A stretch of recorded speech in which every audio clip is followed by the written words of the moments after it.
Hello everybody, welcome back to the channel. So within today's video, we are going to be talking about the updates regarding Moukoko, Kessie Brozovic, and then later in the video, we're also going to be talking about the match between Barcelona and Getafe. So again, if you guys want to skip to certain parts, if you guys do not want to know anything regarding Moukoko or Brozovic or Kessie and just talk about the Barcelona versus Getafe match, if that's the only thing you want to focus on, that is completely fine. Everything is going to be organized on the timeline down below. So I hope you guys do enjoy this video. And if you guys are new here, welcome to this Barcelona family. I'm happy that you guys are here. And if you also want to support this YouTube channel, you can so by subscribing to the channel and also liking this video, because it would help me through this YouTube algorithm. So let's talk about Moukoko first. And it does say here, according to Fabrizio Romano, Yusufa Moukoko will sign a new deal with Dortmund today. It's a done deal. Moukoko will extend his contract until June 2026. He is considered as a top talent and he had many bids, but he has decided to stay despite fake news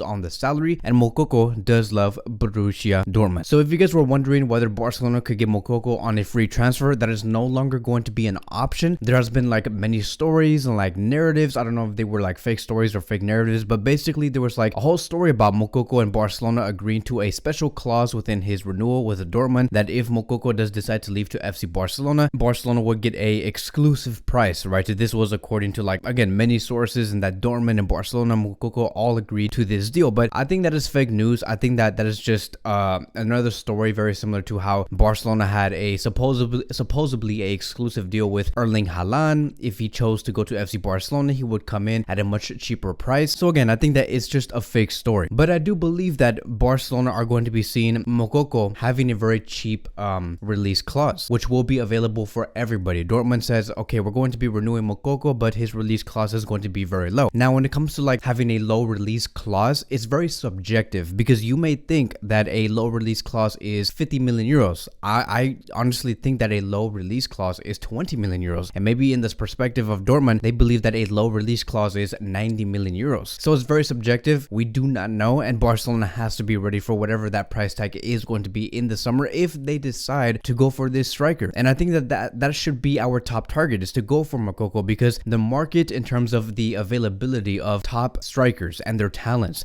is very, very low. Like, yes, there is Lautaro Martinez, there is Erling Haaland, there is Darwin Núñez, there's Julian Alvarez. There's a bunch of strikers out there that could be like very good for FC Barcelona, but in terms of the availability and having them on the market, it's again very low. We barely have any strikers out there that are willing to be sold. And we'll see how Moukoko does feel in the summer, because Fabrizio Romano has also stated that Moukoko loves Dortmund. But again, could that change in the summer? Right now, at the moment, Dortmund in their league, they're not qualifying for the Champions League for the next season. Is that whole narrative and that whole story about Moukoko loving Dortmund going to change? Because as soon as Moukoko sees that Dortmund is not going to the Champions League, he's going to say, I want to go to a club where they are qualified for the Champions League. I want to be in the top competition in the world. And Dortmund is in the Champions League right now, right? They're going to be facing Chelsea in a couple of weeks. But once again, Moukoko finds out that his club in the next season will not be in that exact same tournament, which is a tournament that he really does enjoy, the opinions could change. So now let's move on towards the next phase of this video, and let's talk about Kessie and Brozovic, because many were expecting to see answers regarding this swap deal. I have also said that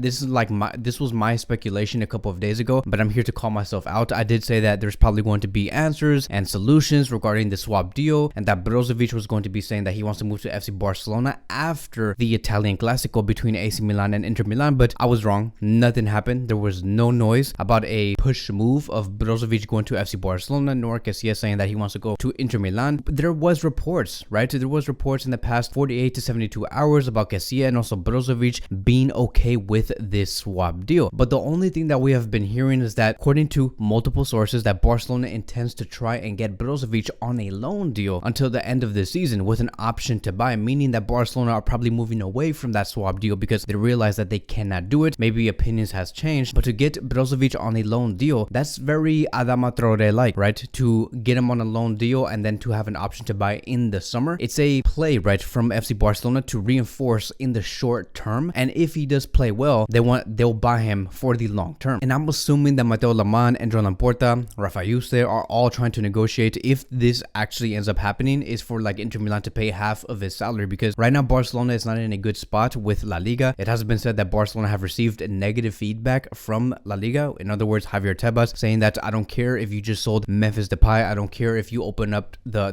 salary bill and they have an extra 6 million to spend within the salary bill, you cannot sign any brand new players. So I think that Barcelona right now are trying to do the most to not pay not a single penny for this potential loan move of Brozovic, and also to seduce La Liga in the best way possible to say, hey, look, our salary bill is open. Can we bring in this player? So it's a very difficult time for FC Barcelona. And again, just like everything else, we'll see how this thing does evolve. As for Kessie, he has made the decision, according to Tony Juan Martí, that he will not be leaving FC Barcelona. In the last hours, the player has expressed his desire to stay to the coaching staff, and the coaching staff would also like Kessie to stay and to remain there for the remainder of this season. And I think that this is the correct move, right? Because I think that Kessie has the point to prove. You look at what he did against Quetta. Was Quetta like the best team in the world? No, they were not. But the fact that Kessie was showing that he is trying, that is enough, because it's showing us and it's showing Xavi that he is motivated to succeed. And Kessie at 100% is one of the top midfielders in the world, because he does have the capability to score goals. He does have the capability to bring out assists, taking away the ball, being that energetic midfielder on the pitch. And could we see Kessie receive minutes against Getafe? Could we see this player yet again get more chances? And if he does play well, if he scores a goal, if he provides an assist, if he dictates play, then Kessie really has proven his point that he should be in this Barcelona squad, and he's proving to the world that he is Barcelona material. So again, I'm very enthusiastic about what we could see from this midfielder against Getafe tomorrow night. And so that is what's going to transition us to the next phase of this video, and that is going to be regarding Barcelona and Getafe. And if we look at the squad list here, if you guys do not know, Lewandowski and Ferran Torres are not going to be in this game at all. Lewandowski is still going to be serving his 3-match ban, and the same thing for Ferran Torres. He is going to be banned, but for only one game, mainly because he did fight Savic in the previous La Liga match, which is why, again, he is going to be banned and he will not be available at all. The squad is still strong though, because I think that with these players that we have, and you look at the squad, they can get the job done. Like, I understand that Lewandowski is the top scorer for Xavi Hernandez. He's a very extremely important and efficient player for this squad, but players like Ansu, Gavi, Rafinha, I have faith on these players. They can score goals, they can provide assists, and Getafe is not in their best moments. Like, yes, we have heard Xavi Hernandez praising Getafe, saying that they are great defensively. I do not think so. Stats say otherwise. I think that is Xavi just trying to give respect to the opposition. But again, Getafe is just not good. They're in 15th place when it comes to their position in La Liga, and they're 1 point above relegation. They have only experienced 4 wins in La Liga also. They're in the bottom when it comes to goals per 90. They're in the bottom when it comes to shots on target. They're in the bottom when it comes to big chances created. So they're not even great offensively. And so looking at this, it does not mean that Barcelona should not try, because one of the biggest worries about this Barcelona squad is that yes, they're good. Like, yes, they can deliver. Yes, they can confront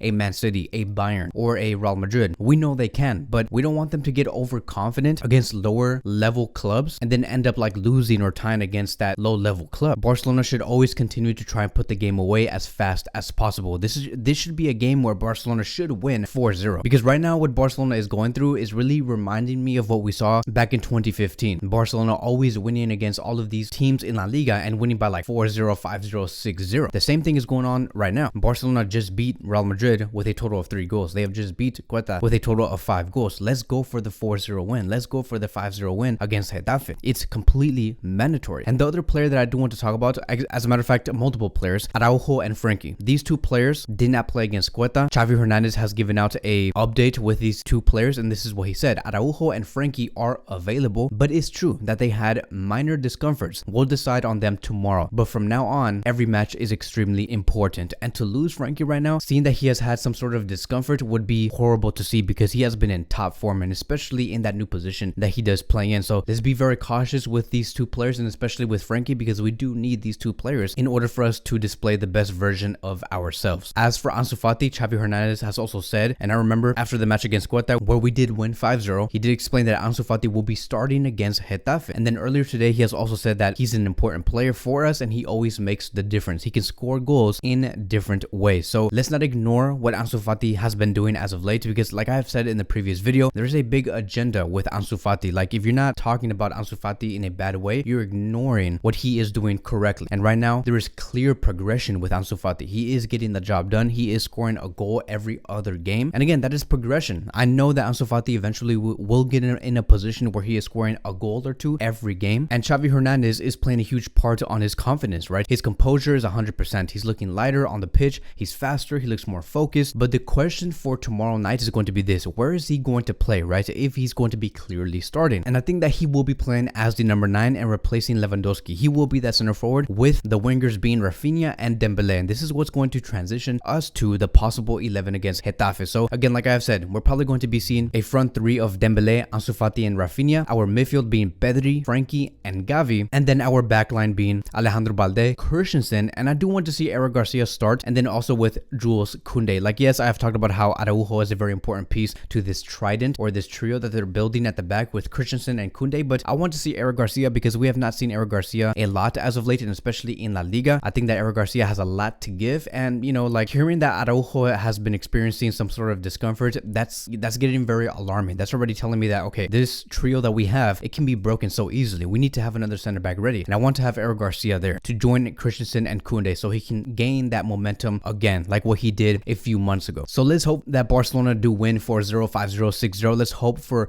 many goals coming from Ansu Fati, a great defensive performance from our backline. And so let's do this. Let's continue to gain our confidence and get to the top of the league and to maintain it. That is going to be wrapping up today's video. Thank you guys so much for watching, and I will see you guys in the next one.